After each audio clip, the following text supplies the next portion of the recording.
Assalamualaikum warahmatullahi wabarakatuh. Kami dua tim pelaksana inovasi desa Kecamatan Seliag pada hari ini akan melaksanakan kerja kunjungan kepada desa Majasari, Kecamatan Seliag, Kabupaten Indramayu tentang ide inovasi yang sudah dilaksanakan oleh desa Majasari, yaitu pertanian ramah lingkungan. Assalamualaikum warahmatullahi wabarakatuh. Saya Wartono, Kubu Desa Majasari, Kecamatan Seliag, Kabupaten Indramayu, Provinsi Jawa Barat. Desa Majasari secara orbitasi dengan kota kecamatan berjarak lebih kurang 2 km, dengan kabupaten lebih kurang 22 km, dan dengan provinsi lebih kurang berjarak 220 km. Desa Majasari tipologinya adalah desa pertanian. Untuk diketahui bahwa Desa Majasari adalah desa pemekaran dari Desa Majasih, yang pada awalnya desa kami terkenal dengan desa IDT, dinyatakan oleh Bappenas sebagai desa miskin. Luas wilayah kami hanya 295,02 hektar.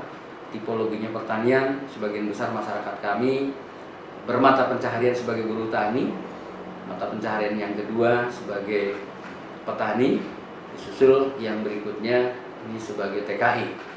Kondisi ini tergolong desa yang miskin, desa yang tidak berkembang.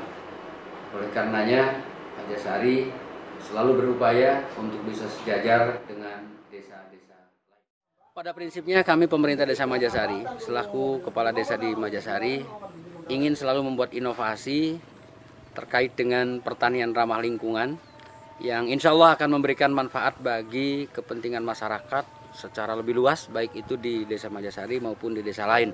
Karena pertanian ramah lingkungan ini jelas-jelas dari sisi pemeliharaan alam, dari sisi ekosistem dan tekstur tanah akan terjaga dengan baik, juga bagi kesehatan masyarakat pengguna makanan yang bersumber dari pertanian. Kami ingin desa kami bisa menyuguhkan yang terbaik dalam rangka ketahanan pangan Indonesia. Bravo Majasari dan bravo untuk Indonesia. Dari limbah kotoran kandang ini kemudian dimanfaatkan untuk kepentingan pertanian, dan ada juga yang air urin limbah kandang ini bisa dilakukan untuk membuat mikroorganisme baru dengan sistem saringan. Sistem saringan yang kemudian bisa dimanfaatkan untuk budidaya ikan. Kami ada peternakan lele dengan sistem bioflow, budidaya lele dengan sistem bioflow. Bukan peternakan, tetapi budidaya lele dengan sistem bioflow. Ada juga kolam untuk pemijahan ikan-ikan air tawar, baik itu gurame maupun nila maupun ikan kantra, atau juga bisa dengan ikan patin. Itu sumber pakannya juga dari limbah kandang, sehingga terjadi klaster-klaster usaha, limbah pertanian untuk peternakan, limbah peternakan untuk pertanian, juga untuk perikanan, dan seterusnya secara siklus berputar. Konsep ini dengan menggunakan konsep pertanian yang ramah lingkungan, pertanian yang tanpa limbah. Berikutnya, dari limbah kandang pun kami bisa olah untuk mengurangi pengeluaran. Dalam hal ini diolah, masukkan ke biodigester sehingga menghasilkan gas, dan lazim orang menyebutnya sebagai biogas.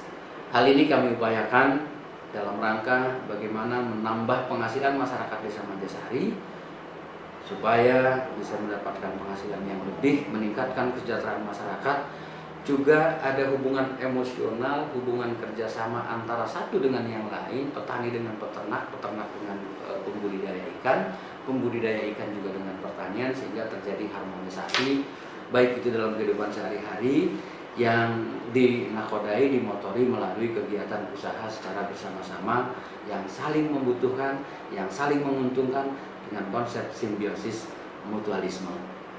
Mudah-mudahan konsep ini bisa berjalan dengan baik. Jika ini memang bisa ditiru, direplikasi oleh desa-desa lain, mungkin bisa memberikan manfaat kepada masyarakat, kepada umat yang lebih luas. Saya kira demikian. Terima kasih. Assalamualaikum warahmatullahi wabarakatuh. Nama saya Usmali, Ketua Kelompok Tani Sri Unggul Desa Majasari. Kita coba, ternyata sudah 3 musim, musim sadon, musim rendang, musim sadon tahun sekarang juga. Kita pakai organik, ternyata sangat ramah lingkungan dan sangat nyaman terhadap hama dan penyakit.